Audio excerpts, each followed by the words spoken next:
What's up to anyone watching this? My name's Nathaniel, and this is a full breakdown of reception and basic training. I didn't really expect my first video to get much attention, but anyone who I helped out there, I appreciate the comments, and I'm hoping I can help more people.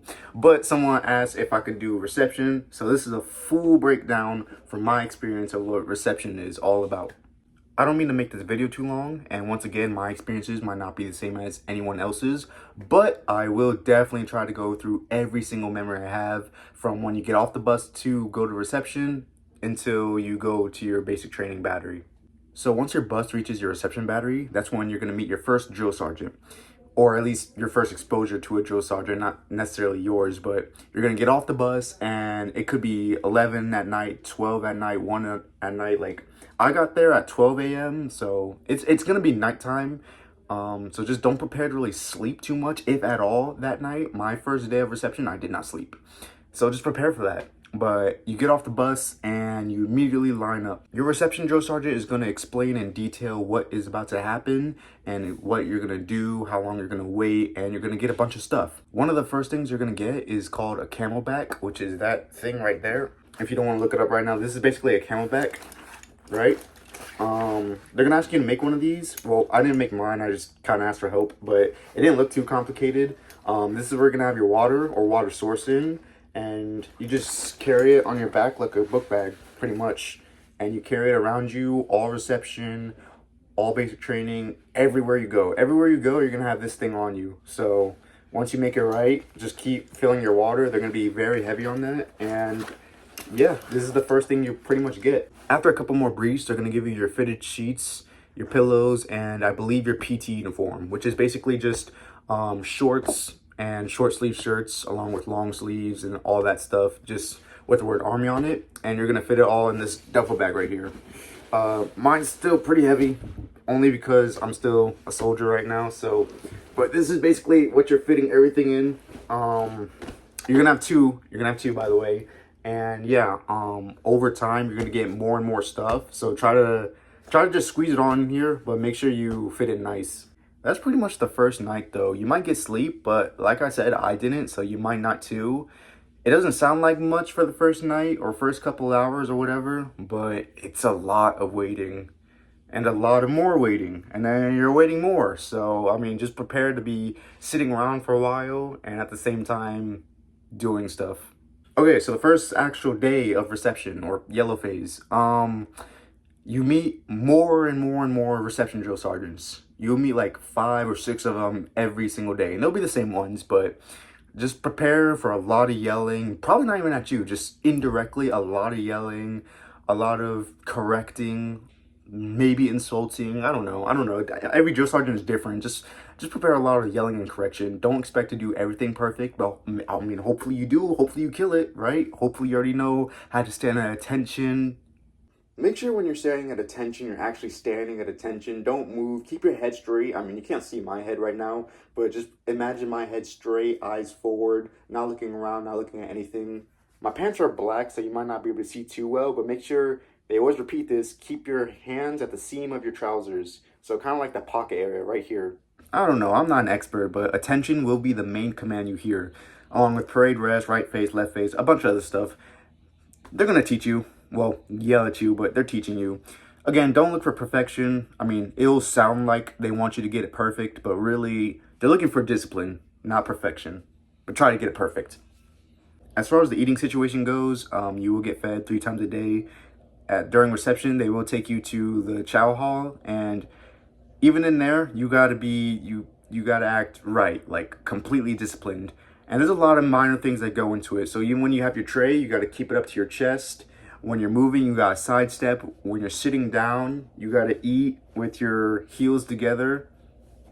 No talking. Like, it may seem silly if you don't really know much about the Army, just considering it, but a lot of it just goes into discipline.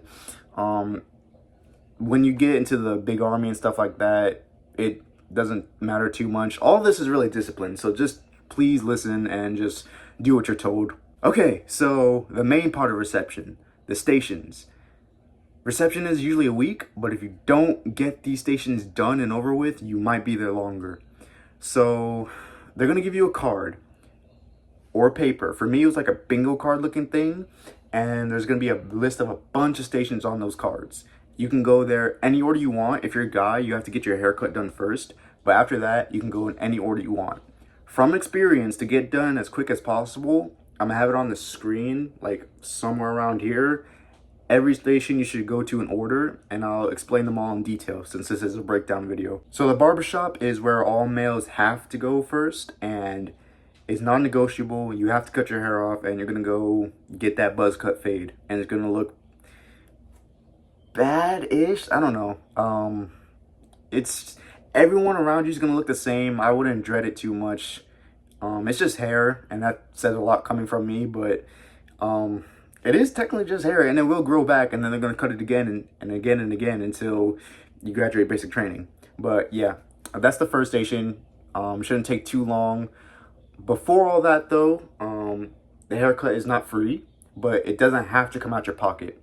They will give you what's called, for us, an Eagle Cash card. I'm not sure how much money I was like on it for boys. I think it's like 300 something, and the haircut is $12. So majority of basic training and reception, you're gonna be paying with your Eagle Cash card. So nothing comes out of pocket unless you overbuy stuff and then you run out of money. But everything you pay for is gonna be on that card, including your haircut. So you pay for that and you go bald, and then you move on to your next station. The second station I'd highly recommend you go to is the medical station, because this station is where you get your blood work. And the reason you want this done first is because they need your blood to do something with it, and that'll allow you to come back 3 days later to go back to the medical station to get shots done. So they need your blood, process it so you can get your shots. But that can take a little bit. So I do it first, that way 3 days later you have access to shots. But once you get your blood work done, and it's nothing, it's just they take some blood and that's it, boom, you're done. But yeah, medical, you're going to go to twice. The first one is blood work, the second one is shots. But shots won't be available that the first 2 or 3 days you're there. And they still might not be available until they have the information they need from your blood. So I'd go there first or second. The next station I'd go to is finance, because finance can be a pain to wait in, especially if the line is super long, which usually it is. Finance is basically just you signing off on getting paid. Pretty much, you put your information, and this is where they're gonna send all your money to. And it's also gonna be extra stuff like if you have a bonus, all that good stuff, right? After finance, then I'd go to CAC. Your CAC is your military ID card. I'm not sure if I can show mine on camera, but you basically get a driver's license looking card, and they're gonna take a picture of you bald, and that's gonna be your pretty much picture for the next 6 years. I still don't like mine, but I mean, it is an official military ID card, so it's in the same room as finance. So I'd get that done the same time, right after you're done with your finance, and then boom, that's it. You're already like 4 stations done. After you get your CAT card, I knock out the easy stations. So next I'd go to audiology. You're just getting your hearing checks like a normal hearing check you get when you're taking your physical, right? They're gonna check your hearing. And then after that, I'd go to optometry. I think that's how you say it. And this is just an eyesight test, and they check your vision. And then after that, I'd go to dental, and then they check your teeth. Those 3 are relatively easy. I do that in the middle, like I said, right after you get your CAT card. And all 3 of these should just take 1 day, really. After dental, I go to CIIP. This is when you're gonna get your actual army uniform, the camouflage one, right? The process isn't too long, but they will measure you. Please make sure they have the right measurements, because, and that goes for everything, boots, your blouse, your patrol cap. This is a patrol cap, by the way, because if you don't, you're gonna be wearing your patrol cap like this. This is not how the patrol cap's supposed to be. I don't know why mine's in a triangle looking shape. It's supposed to be flat, kind of like this, but it's okay. Just try to make sure your measurements are correct. There's another station called Deers. I didn't go through the station. From what I was told, this is like if you're married or have children. So I'm sure you're just filling out paperwork. It shouldn't be too long anyways. So while you're waiting for your shots, your drill sergeant will take you and a group of people to go to the PX. The PX is basically a general store. So this is where you're gonna get hygiene items and a checklist of things they say they want you to get, but you really don't need. If like there's like I'd say like 20 things on checklist you get.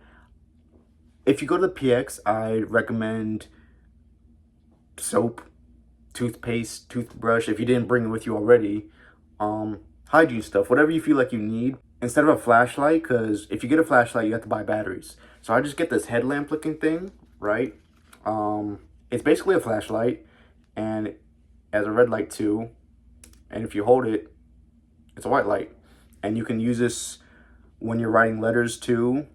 You can bring it with you when you're on FTXs. It's just handy. I bring it with you. I buy it.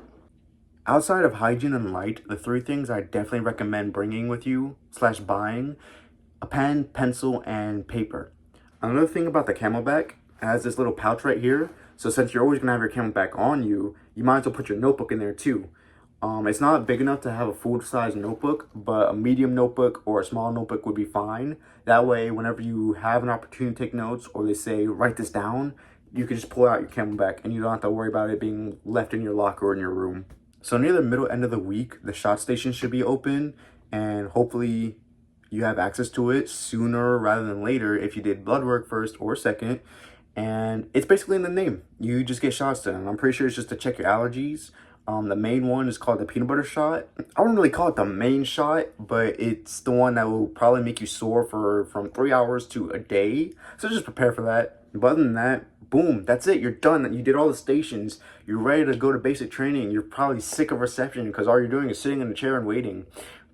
But it's not over yet. There's still like a couple things you have to do. So bear with me.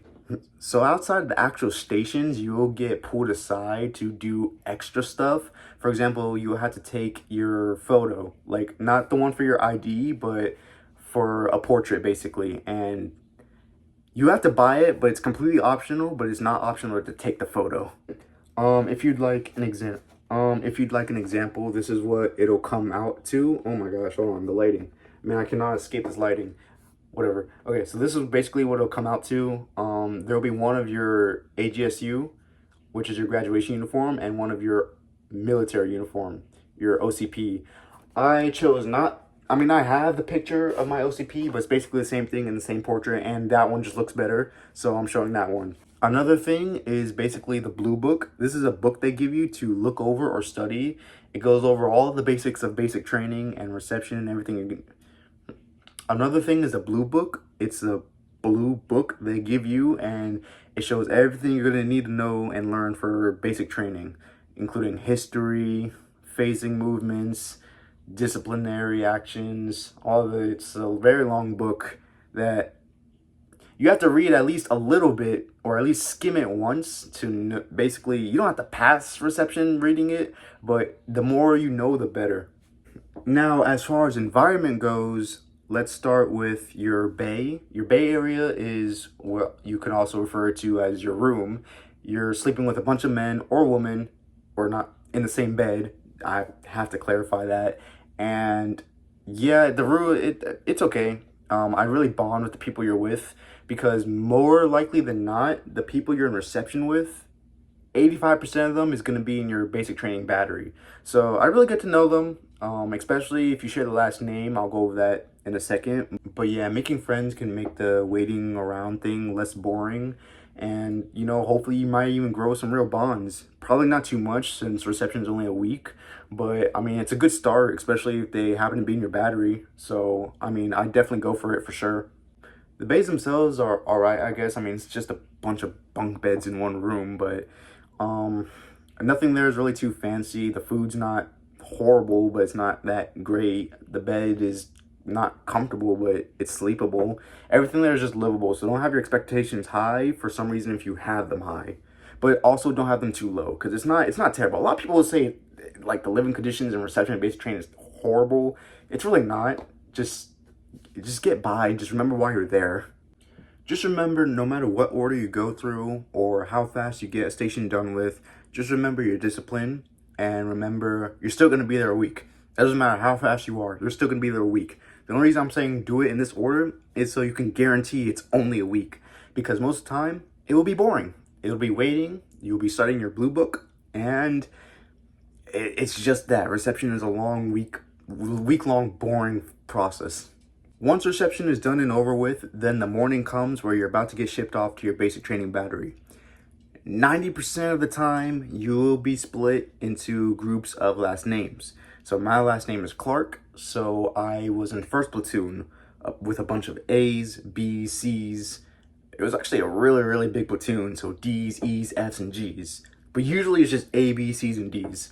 And it'll always be last names. So in reception, I'd be acquainted with people who share your last name because they're probably going to be in your platoon too, unless, for example, they're just at reception longer. But yeah, that's pretty much it. I'm sorry this video is a little too long, but I really try to get everything I can off the memory about reception, and hopefully, just like in my first video, this helps at least a couple people. You know, if you're thinking about joining the Army, whether it's active duty or National Guard, I definitely do it, no matter what your situation is. I definitely, I think it's a good career, so I definitely do it. This is just a full breakdown of reception. If this video helps some more people out there, then I'll probably just try to keep making videos with a lesser time frame. That way I'm more consistent and less cuts. Again, sorry about the cuts. Just trying to cut to the points of the videos because I happen to really talk a lot. But yeah, that was the full reception breakdown. Hopefully this helps some people out there. And yeah, that was about it. See ya.